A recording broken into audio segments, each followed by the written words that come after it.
Salut les amis, on se retrouve comme prévu pour le débrief de ce match choc de ces huitièmes de finale entre la France et la Belgique. L'équipe de France qui s'impose 1-0 contre cette équipe de Belgique. Et c'est tout.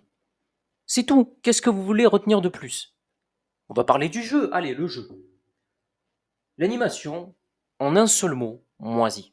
Que ce soit du côté français ou du côté belge. Ça a été nullissime de bout en bout. Aucun fond de jeu, aucune animation, aucune folie. Aucun jeu rapide vers l'avant. Il n'y a rien eu, aucune transition rapide. D'ailleurs, ça s'est concrétisé au niveau du résultat. Le seul but marqué par l'équipe de France, ça a été un but contre son camp de Yann Vertonghen sur une frappe contrée de Randall Colomoni. Je pense que c'est le 10e but contre son camp depuis le début de l'Euro. Et très sincèrement, c'est tout ce qu'on peut retenir de ce match. Qu'est-ce qu'on peut retenir de plus? Alors oui, l'avantage du match a été plus côté français que belge. Ils ont eu plus de situations, mais au nombre d'occasions, franchement, je me pose réellement la question. Parce que c'est très très insuffisant. Même Kylian Mbappé, qui devait être le métronome de cette équipe de France, a été complètement ça a été très très insuffisant pour lui. Pour lui, comme le reste de l'équipe d'ailleurs. De même pour la Belgique, Kevin De Bruyne, qui est un des meilleurs milieux de terrain au monde, bah, non plus n'a pas montré grand-chose.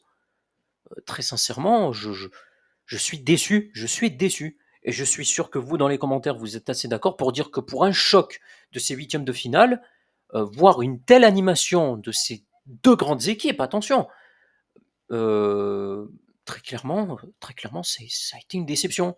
Alors on peut retenir, oui, l'équipe de France s'est qualifiée pour les quarts de finale en battant encore une fois la Belgique, où on connaît le passé de ces deux équipes. Oui, l'équipe de France a éliminé la Belgique en Coupe du Monde, en Ligue des Nations après une remontada de malade mental.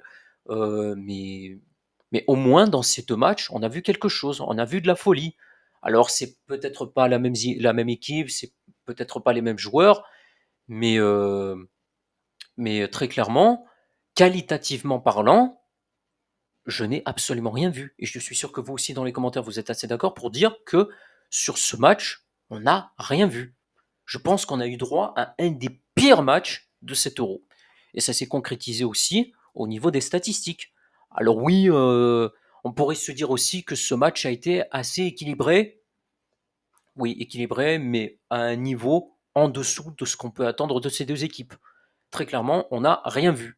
C'est tout. Alors, au nombre de tirs, on a été supérieur au niveau des tirs. Oui, au niveau des tirs, on a été supérieur, c'est vrai, mais c'est juste des frappes qui partent en tribune ou alors, très sincèrement, on n'a rien vu. On n'a rien vu. Les deux frappes de Chouameni, je suis désolé, vu que les frappes de loin, c'est sa spécialité, le reste, on n'a rien vu. Clairement, clairement, c'est tout ce qu'on peut retenir.